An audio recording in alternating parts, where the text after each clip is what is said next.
primer capítulo de esta historia argentina comienza con un pueblo que se une para luchar contra una invasión.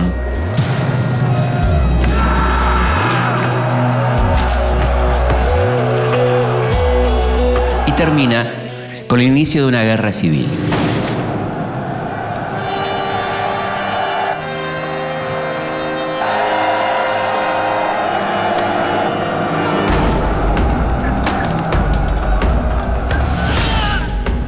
Entre estos dos hechos se suceden años muy intensos.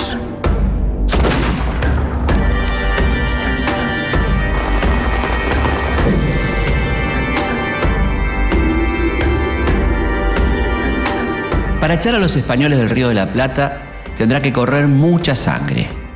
Y para organizar la futura nación, también.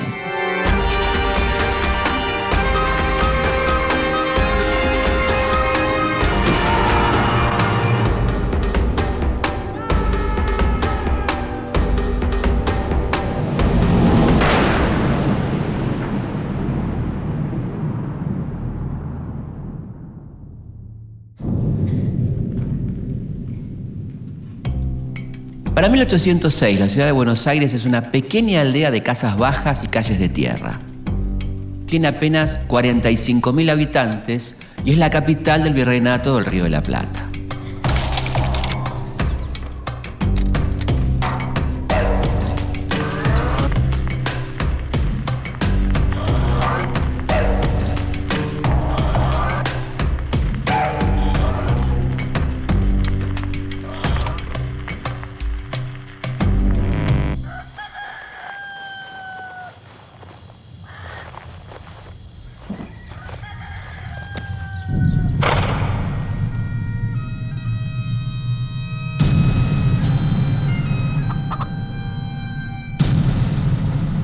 En la madrugada del 25 de junio, recibe una visita inesperada. Un colorido ejército avanza por sus angostas calles. Son 1.600 soldados de una de las fuerzas militares más poderosas de la época. Las fuerzas del virreinato son escasas y no pueden hacer nada para defenderse.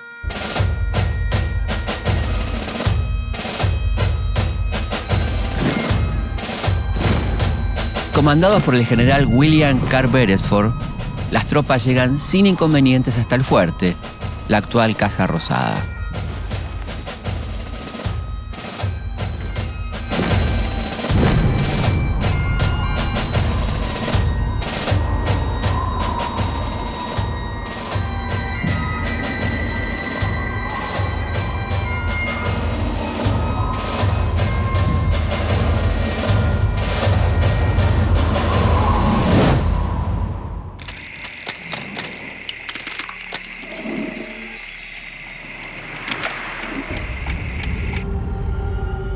Los ingleses invaden Buenos Aires y tienen la ciudad a su disposición. Pero, ¿qué hacen acá? ¿Por qué atraviesan todo el océano para llegar a esta aldea perdida?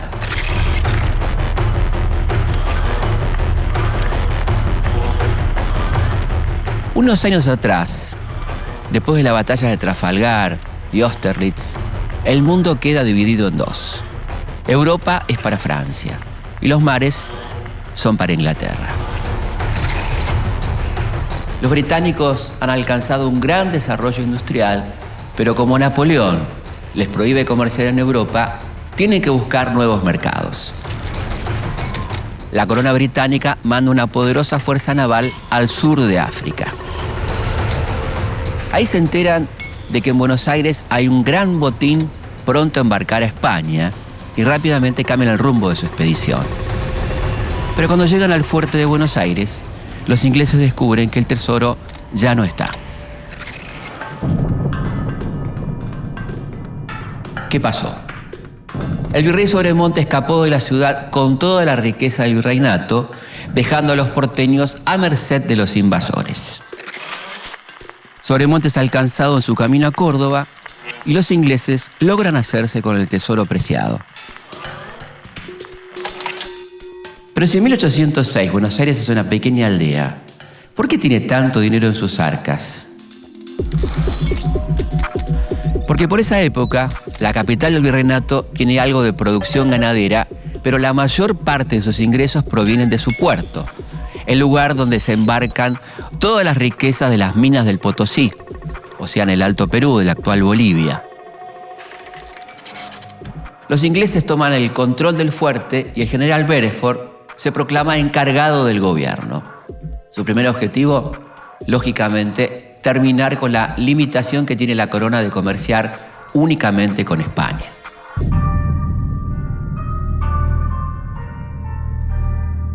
Las principales autoridades de la ciudad no dudan en jurarle fidelidad al representante del rey Jorge III, o sea, el rey inglés. Buenos Aires se convierte así en una colonia británica.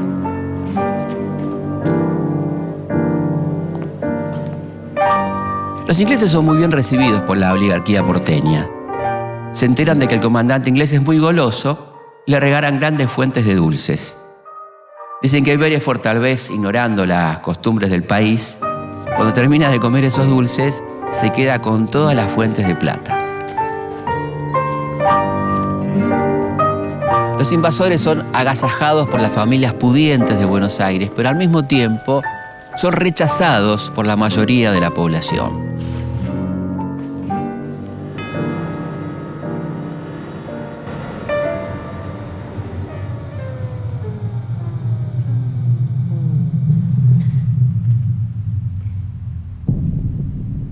Por esos días se organizan reuniones clandestinas para reconquistar la ciudad.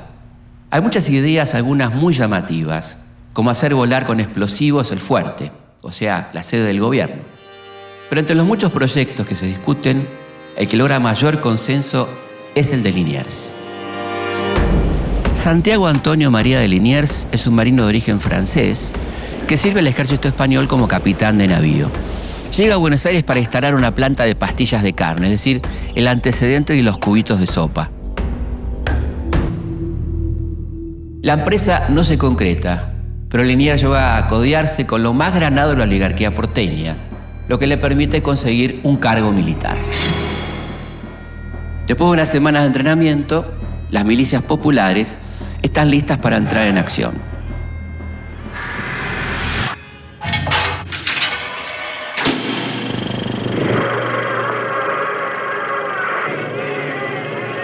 Las fuerzas de Liniers cuentan con alrededor de 1000 hombres, pero a medida que avanza por la ciudad, el pueblo se suma a sus filas. El pueblo entra en escena y la lucha alcanza una ferocidad inusitada.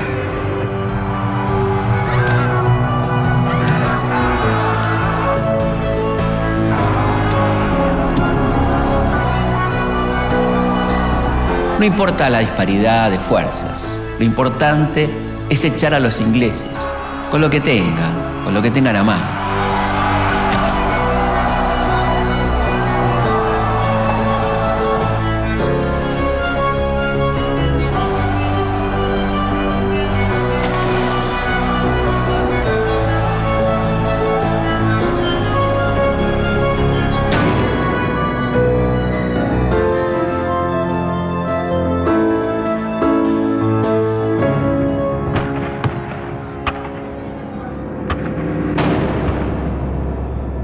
Encerrado en el fuerte, Beresford propone parlamentar. Pero los pobladores no quieren saber nada. Ocupan la plaza y recién se tranquilizan cuando los ingleses asumen su derrota.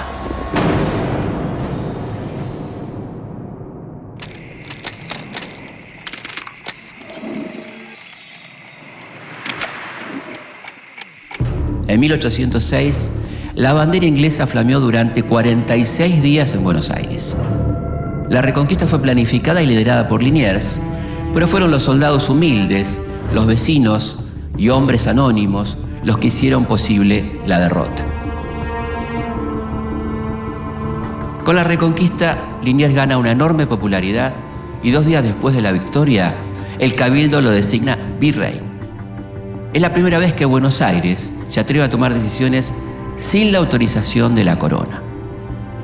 Al mando del virreinato, Liniers organizó la formación de las milicias populares. Muchos artesanos, jornaleros o incluso esclavos se convierten en soldados y reciben un salario, lo que genera una redistribución económica y política hacia los sectores populares.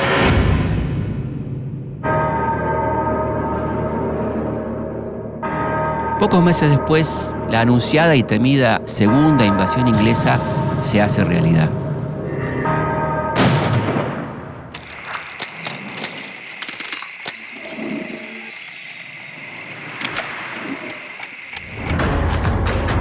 Las fuerzas inglesas son ahora mucho más numerosas, pero la ciudad está mucho mejor preparada para defenderse. Los ingleses dominan el combate hasta que el pueblo vuelve a cambiar el curso de los acontecimientos. La ciudad es escenario de una encarnizada batalla. Cada esquina es una barricada, cada casa una trinchera. El pueblo se defiende en la calle y una vez más consigue la victoria.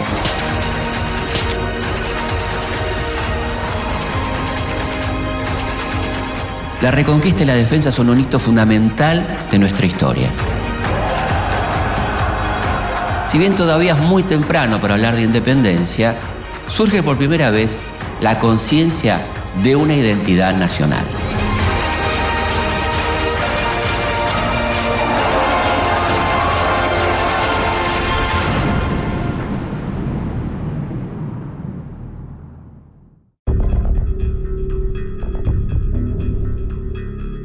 El 13 de mayo de 1810 llega a Río de la Plata una fragata inglesa con novedades muy importantes de Europa. Las autoridades del virreinato intentan que los periódicos no se distribuyan. A pesar de todos sus esfuerzos, la noticia se termina difundiendo.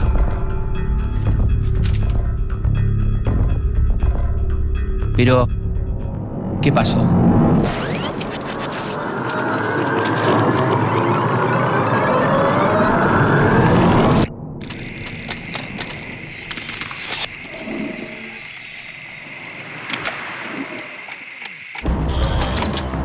Durante 300 años, los europeos someten a los pueblos americanos. Pero a fines del siglo XVIII, la dominación colonial se empieza a resquebrajar. En Estados Unidos, Haití y el Alto Perú, surgen focos revolucionarios que buscan terminar con el sistema colonial. Mientras tanto, en Europa, Napoleón invade España y depone al rey Fernando VII. Las ciudades españolas se rebelan y se agrupan en la Junta Central de Sevilla para resistir. Pero a pesar de sus esfuerzos, no pueden evitar que España quede bajo el total dominio de Napoleón.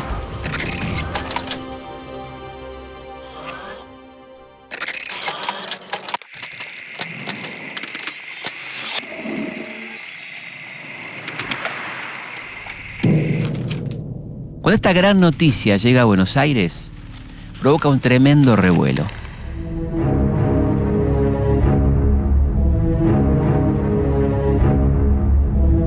Uno de los primeros en enterarse es Manuel Belgrano. Manuel José Joaquín del Corazón de Jesús Belgrano nace en Buenos Aires en 1770. Por su acomodada posición pudo estudiar en Europa, concretamente estudia Derecho en la Universidad de Salamanca, y llega al continente durante la Revolución Francesa y vuelve a América compenetrado con las ideas de igualdad, libertad y fraternidad. En la primera invasión inglesa, Belgrano es uno de los pocos que se niega a jurar fidelidad a la corona británica.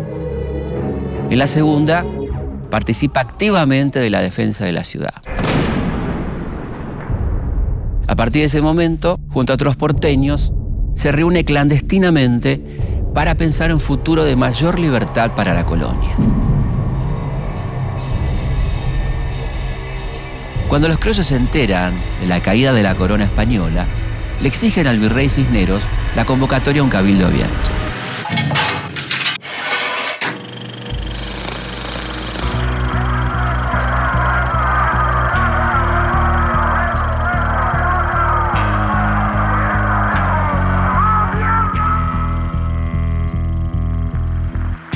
25 de mayo se producen acalorados debates dentro del cabildo. Los realistas quieren mantener a toda costa el orden colonial. Los patriotas creen que es insostenible.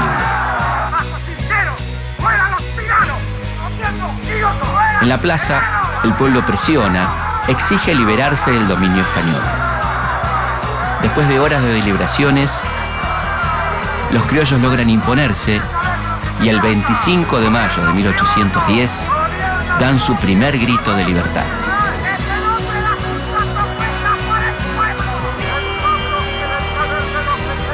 Habiendo salido al balcón de estas casas capitulares y oído que el pueblo ratificó por aclamación el contexto de dicho pedimento o representación, después de haberse leído por mí en altas e inteligibles voces, acordaron que debía mandar y mandaban se erigiese una nueva junta de gobierno.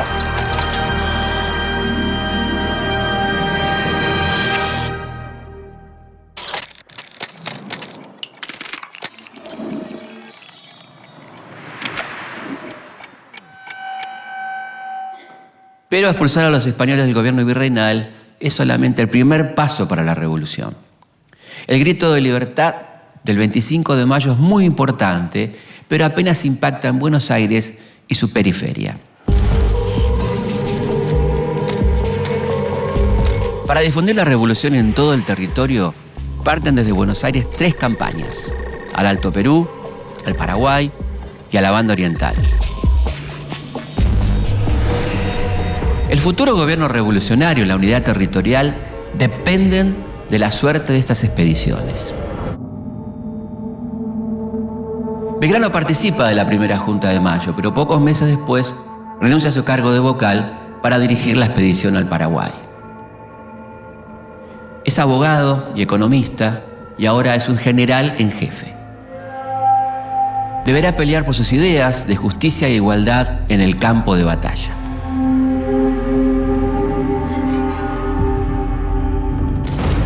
Belgrano logra reafirmar el apoyo de las provincias del litoral, pero en el Paraguay sus fuerzas son duramente rechazadas. El otro foco de resistencia es la Banda Oriental. Allí se envía al capitán José Gervasio Artigas, que con un ejército popular logra sitiar Montevideo, que todavía está en manos realistas. La otra campaña, la del Alto Perú, hace su primera parada en la provincia de Córdoba.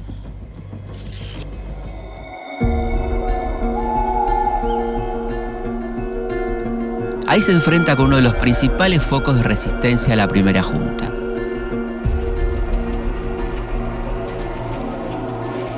La rebelión es rápidamente sofocada y sus cabecillas capturados.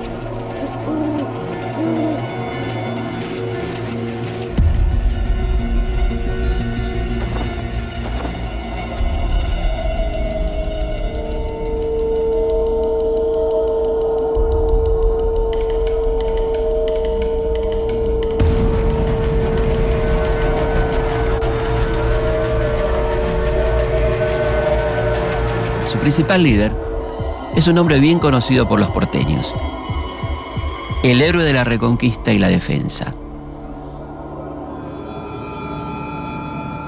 Nada menos que Santiago de Liniers.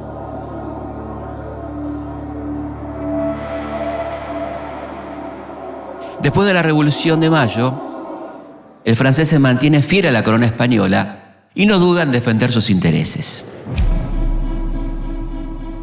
Dentro de la primera junta conviven 2 tendencias. Una es la liderada por Cornelio Saavedra, el presidente de la junta. Los saavedristas son conservadores y conciliadores con las autoridades coloniales. La otra corriente está conformada por Castelli y Belgrano. Su principal referente es el secretario de la junta, Mariano Moreno. Mariano Moreno es un abogado y periodista nacido en Buenos Aires en 1778. Después de las invasiones inglesas, Moreno se suma a los grupos revolucionarios y el 25 de mayo de 1810 es uno de los miembros destacados del primer gobierno patrio. El sector de la Junta liderado por Moreno es más radical que el de Saavedra. Propone algo más que un cambio administrativo. Buscan reformas económicas y sociales más profundas. Su objetivo final es la independencia absoluta. La disyuntiva sobre qué hacer con los sublevados enfrenta a ambos bandos de la Junta. Pero las palabras de Moreno son contundentes. Hay momentos en los que la moderación no es cordura.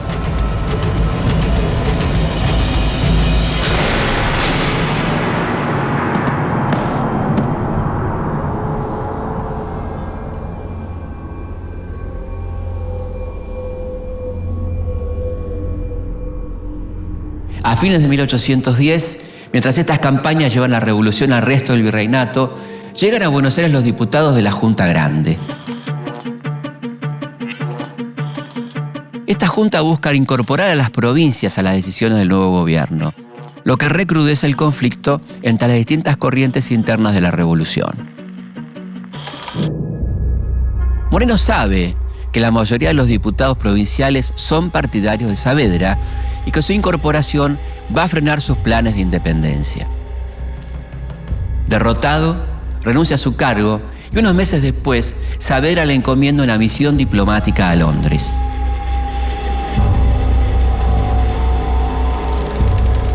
En alta mar, Moreno muere en circunstancias muy sospechosas. Con su muerte, la revolución pierde a uno de sus mejores hombres.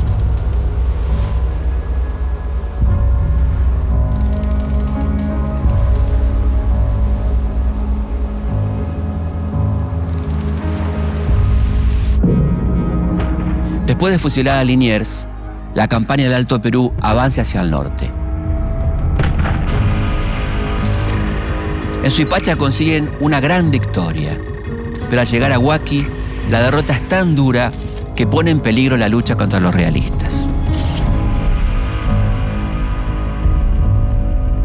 Con este fracaso, la Junta queda desprestigiada y es reemplazada por el primer triunvirato.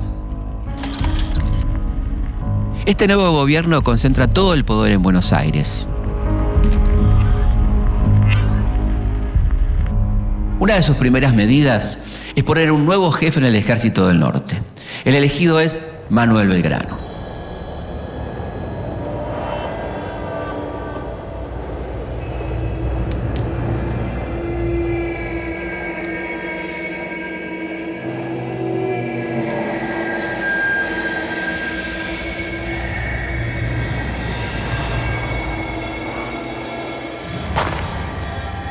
El panorama que encuentra Belgrano tras la derrota de Huaki es desolador.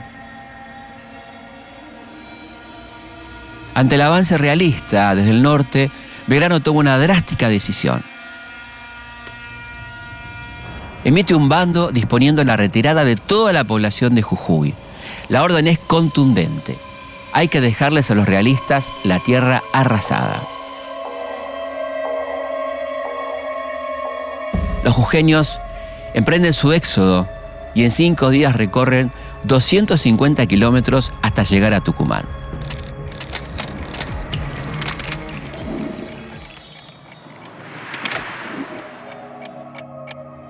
Las autoridades porteñas le exigen a Belgrano que se repliegue hacia Córdoba para defender a Buenos Aires del avance enemigo. Pero los tucumanos le piden que no los abandone.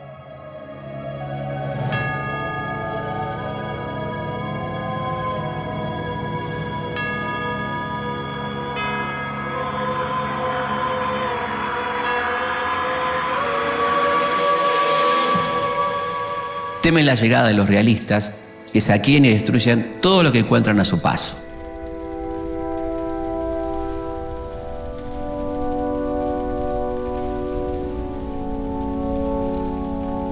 Belgrano decide desobedecer a los porteños y esperar a los realistas en Tucumán.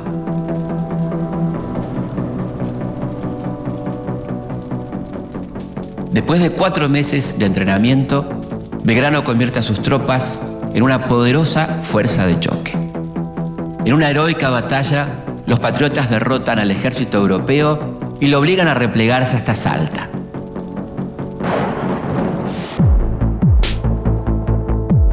A principios de 1813, el ejército del norte parte rumbo a Salta.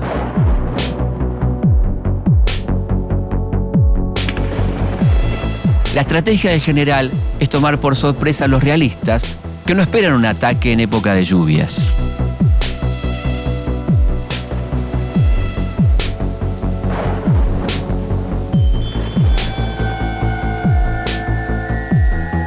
El día de la batalla amanece soleado. Para este combate, Belgrano toma una decisión que sabe que molestará mucho a las autoridades porteñas. Decide ir al frente enarbolando por primera vez la bandera celeste y blanca. Esa bandera que Belgrano había creado un año antes y que había sido prohibida por el triunvirato porque ofendía a España.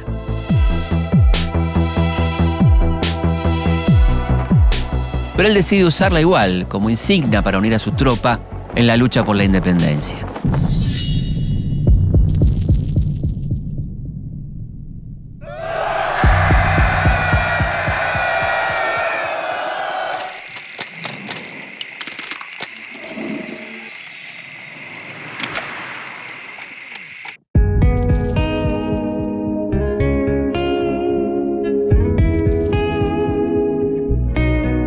El ataque de los patriotas es feroz. A los realistas no le queda otra opción que rendirse. Esta victoria le augura un gran triunfo a la revolución. Demuestra que las fuerzas patrióticas están en condiciones de vencer a un poderoso ejército realista. Y Belgrano, el hombre de las ideas, al que muchos consideraban un flojo militar, logra un gran reconocimiento por su labor en el campo de batalla.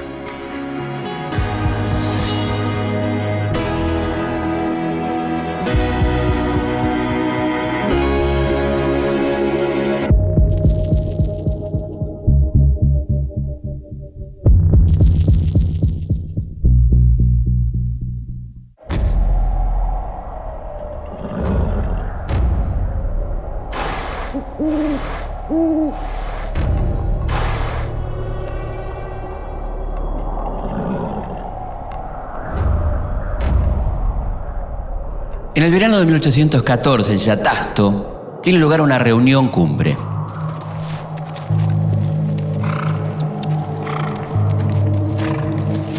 Es la primera y única vez que San Martín y Belgrano se encuentran cara a cara.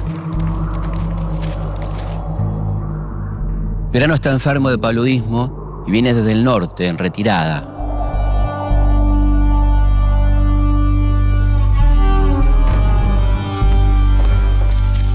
Apenas un año atrás había logrado los heroicos triunfos de Tucumán y Salta. Envalentonado, ingresa con sus tropas al Alto Perú, pero los realistas reciben refuerzos de Lima y lo derrotan en Vilcapugio y Ayohuma.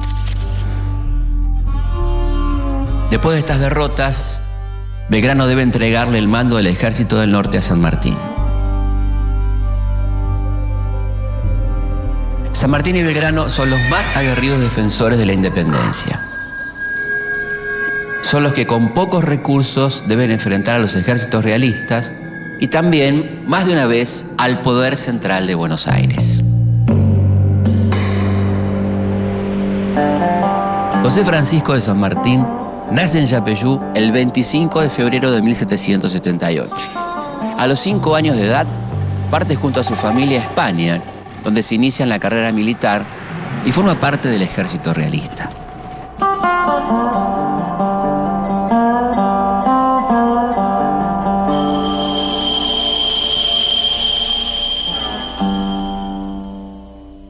A los 32 años regresa a su tierra natal.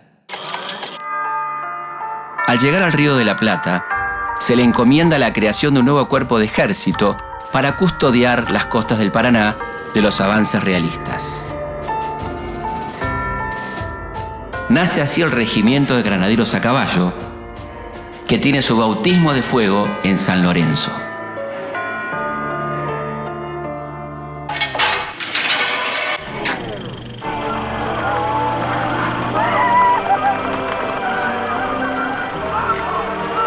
El de San Lorenzo es el único combate de San Martín en tierra argentina. Dura apenas 15 minutos, pero la victoria es contundente. Termina con la amenaza realista en el Paraná y es el primer paso para sumar a Montevideo a la revolución.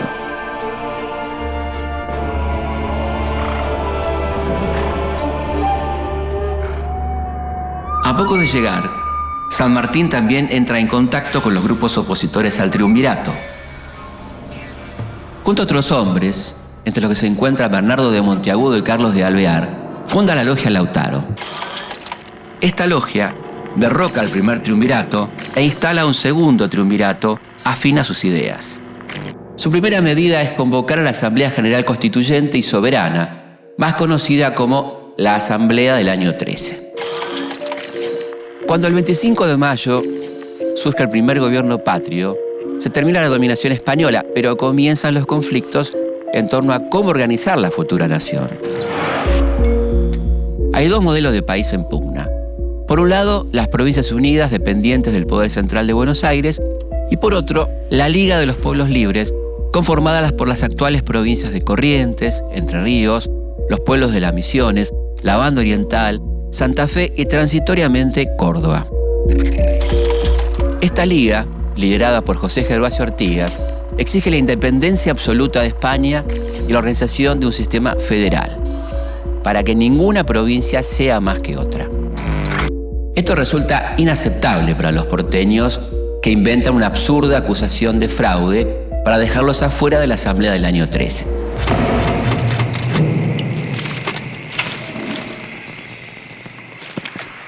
A pesar de que no se logra declarar la independencia y crear una constitución, la obra de esta asamblea es muy importante.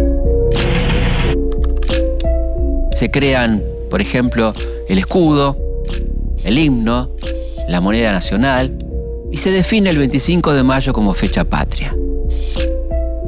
Pero también se declara la libertad de vientres y la eliminación de los títulos de nobleza. Se libera a los indígenas del pago del tributo, se deroga la Inquisición y la tortura y se pone fin al tráfico de esclavos. En lo político, los porteños dan un paso más en la concentración del poder. Disuelven el triunvirato y crean un poder ejecutivo unipersonal, el directorio.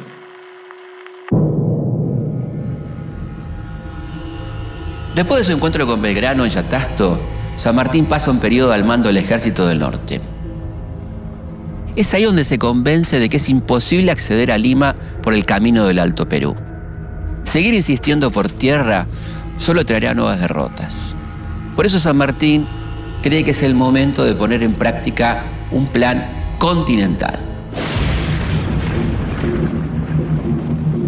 San Martín cree que el cruce de los Andes es la mejor opción para atacar el corazón del poder realista. Viene planificándolo desde hace varios años. Y una serie de hechos ocurridos en Europa vuelve todo mucho más urgente. Cuando Napoleón es derrotado en la batalla de Waterloo, se inicia en Europa la restauración absolutista. Todos los reyes vuelven a tomar el control de las coronas que habían perdido y tratan de anular todas las reformas sociales surgidas tras la Revolución Francesa. En América, los focos revolucionarios que buscan independizarse de la corona van cayendo uno a uno. Para 1816, Fernando VII concentra todas sus fuerzas militares en un solo objetivo: recuperar el único territorio que se mantiene rebelde, o sea, el exvirreinato del Río de la Plata. La revolución está en peligro y San Martín sabe que es el momento para aplicar su plan. Pide el relevo al Ejército del Norte y se convierte en gobernador de Cuyo. Paralelamente a su trabajo político, se dedica de lleno a preparar su gran campaña libertadora.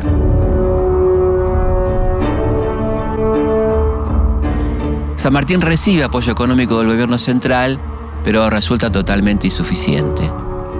Es el pueblo cuyano el que convierte esta campaña militar en una verdadera gesta popular. San Martín supervisa todos los detalles, que en una campaña de tales dimensiones son muchísimos. El plan de San Martín está pensado al detalle. Pero sin el aporte de los vaquianos que conocen en profundidad esta geografía, cruzar los Andes sería absolutamente imposible. Para que el plan no fracase, San Martín necesita una defensa estratégica en el norte del país. Esta tarea la delegan un joven militar salteño, Martín Miguel de Güemes. Es un joven militar salteño que comanda las partidas cada vez más aguerridas de gauchos rebeldes. La tenaz guerra de guerrillas de Güemes y sus infernales es una pieza clave en la campaña libertadora de San Martín. La restauración absolutista en Europa y la caída de los movimientos emancipatorios en América ponen en peligro la revolución. Por eso se decide llamar de forma urgente a un congreso en Tucumán para declarar la independencia.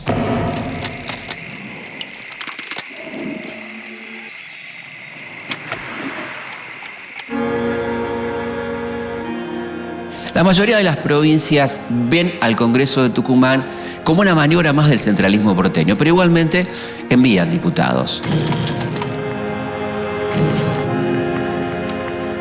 Todas menos las que están bajo la influencia de Artigas, que en 1815 organiza su propio Congreso Constituyente, el Congreso de Oriente o el Congreso de los Pueblos Libres, que hacen su propia declaración de independencia. Después de meses de debates, el 9 de julio se concreta el gran objetivo del Congreso. Cuando el secretario Juan José Paso le pregunta a todos los presentes si quieren que las provincias de la Unión sean una nación libre de los reyes de España y la metrópoli,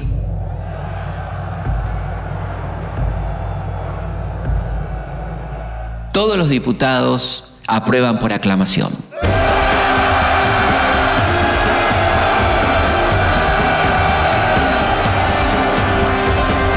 Es voluntad unánime e indudable de estas provincias romper los violentos vínculos que las ligaban a los reyes de España, recuperar los derechos de que fueron despojadas e investirse del alto carácter de una nación libre e independiente del rey Fernando VII, sus sucesores y metrópoli. Mientras en Tucumán se declara la independencia, en Mendoza, San Martín ultima los detalles para su gran hazaña. El plan de llevar la libertad a todo el continente ya está en marcha.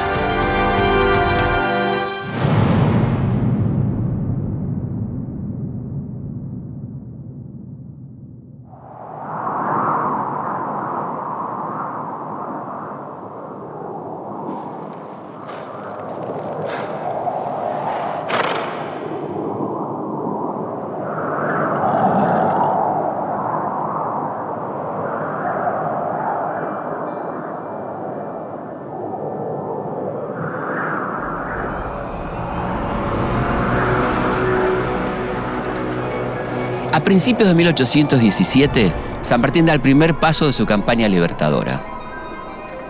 Junto a un ejército de más de 5.000 hombres, comienza el cruce de los Andes. La mayoría de los soldados son hombres que encuentran en el ejército una forma de salir de la miseria. Muchos son libertos, esclavos que consiguen su libertad al convertirse en soldados. El plan de San Martín incluye 6 cruces simultáneos, cada uno con diferentes objetivos, pero perfectamente sincronizados entre sí. La coordinación debe ser total. Una mínima falla en una de las columnas puede poner en riesgo toda la campaña. El cruce de los Andes es una expedición llena de dificultades, pero al final del camino los espera la libertad tan ansiada. Compañeros del ejército de los Andes, ya no queda duda de que una fuerte expedición española viene a atacarnos. La guerra se la tenemos que hacer del modo que podamos. Cuando se acaben los vestuarios, nos vestiremos con las bayetitas que nos trabajan nuestras mujeres y si no, andaremos en pelota, como nuestros paisanos los indios.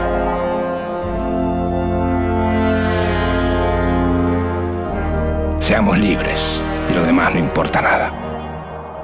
La muerte es mejor que ser esclavo de los maturrangos.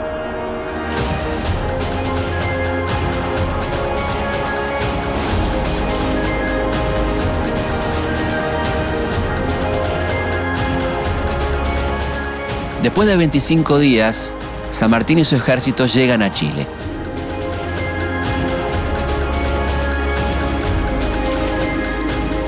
Para lograr la independencia del país vecino, todavía faltan muchas batallas. La enorme hazaña de cruzar los Andes es solo el comienzo de la campaña libertadora.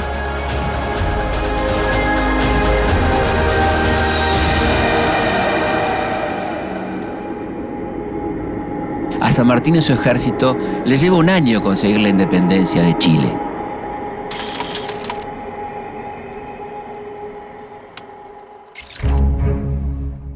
Mientras San Martín da sus primeros pasos para la liberación del continente, de este lado de la cordillera, las provincias recrudecen sus enfrentamientos. Los conflictos entre los porteños centralistas y la Liga de los Pueblos Libres no para de crecer. Los porteños le ofrecen varias veces a Artigas una tregua. Le prometen el reconocimiento de su autoridad si abandona la idea de integrar la banda oriental con el resto de las provincias. Pero el caudillo responde siempre que no. Artigas no busca la autonomía de su provincia, la banda oriental. Él lucha por la unión de todas las provincias bajo el sistema federal. La Liga de los Pueblos Libres preocupa tanto a los porteños como al rey portugués en Río de Janeiro. Si las ideas democráticas del artiguismo se difunden, podrían levantar a los esclavos brasileros. Para terminar con la amenaza artiguista, los portugueses avanzan con sus tropas sobre la banda oriental. Artigas se defiende como puede. Aunque pide ayuda en muchas ocasiones, Buenos Aires no hace nada. Todo lo contrario. Los porteños aprovechan el momento de debilidad e intentan recuperar el control de otras provincias artiguistas. Envían expediciones para controlar Santa Fe y Entre Ríos, pero fracasan.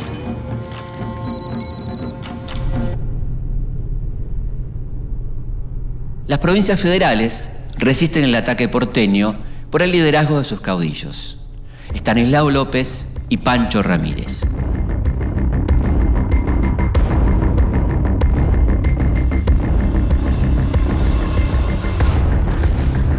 Estanislao López es un militar de carrera. Forma parte de las tropas que defienden la provincia de Santa Fe y los sucesivos ascensos le permiten convertirse en jefe militar de la provincia primero y en gobernador después.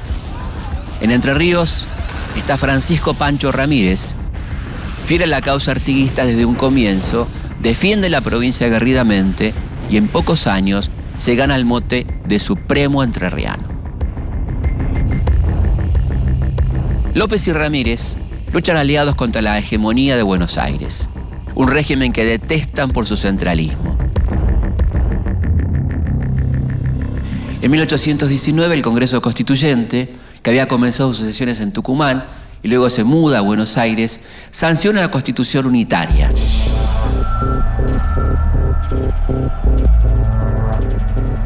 Esta Constitución, si bien no define la forma de gobierno, deja abierto el camino hacia una posible monarquía. La posibilidad de volver a ser gobernados por un miembro de la realeza genera un rechazo unánime de las provincias federales. López y Ramírez planean un ataque sobre Buenos Aires. Ante la amenaza de una invasión, el directorio convoca al único ejército organizado que tiene, el Ejército de los Andes. Pero San Martín toma una decisión inédita y desobedece a la autoridad. Se niega rotundamente a derramar sangre de sus hermanos. Cree que la lucha que hay que librar es contra quien amenaza la libertad: la corona española. La negativa de San Martín deja a Buenos Aires indefensa. El ataque de las montoneras federales es inminente. López y Ramírez unen sus fuerzas y avanzan hacia Buenos Aires.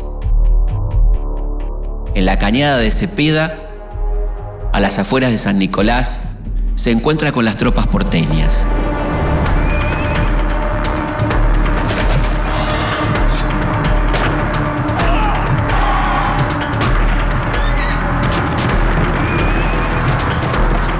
El ataque federal es tan certero que la batalla dura apenas 10 minutos.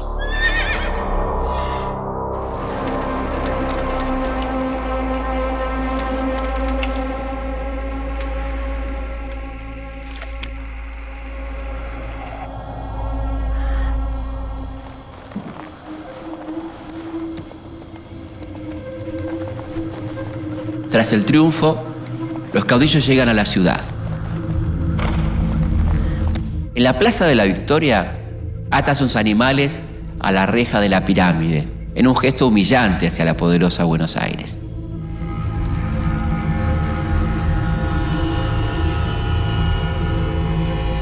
Como consecuencia de Cepeda, se disuelve el directorio, el Congreso y se desconoce la Constitución de 1819.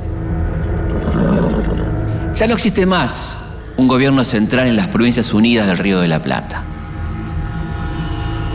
Unas semanas más tarde, López y Ramírez firman el Tratado del Pilar con el nuevo gobernador de Buenos Aires. Entre otras cosas, este pacto establece el fin de las hostilidades entre las provincias de Buenos Aires, Santa Fe y Entre Ríos. El tratado no declara la guerra al Imperio portugués, lo que significa dejar sin apoyo a Artigas.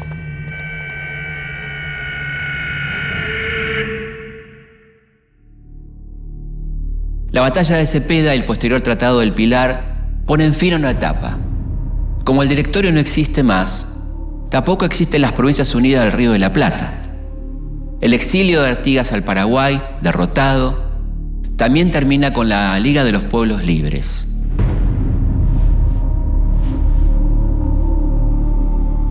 Los dos modelos de organización del país fracasaron. Comienza la era de las autonomías provinciales. Mientras las provincias comienzan una prolongada guerra civil, San Martín arriba suelo peruano para continuar con su plan de liberar al continente del dominio español.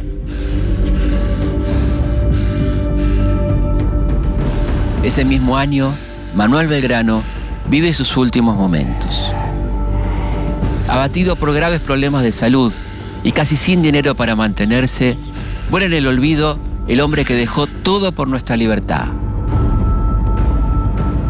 Con su muerte, se apaga la llama de la Revolución de 1810.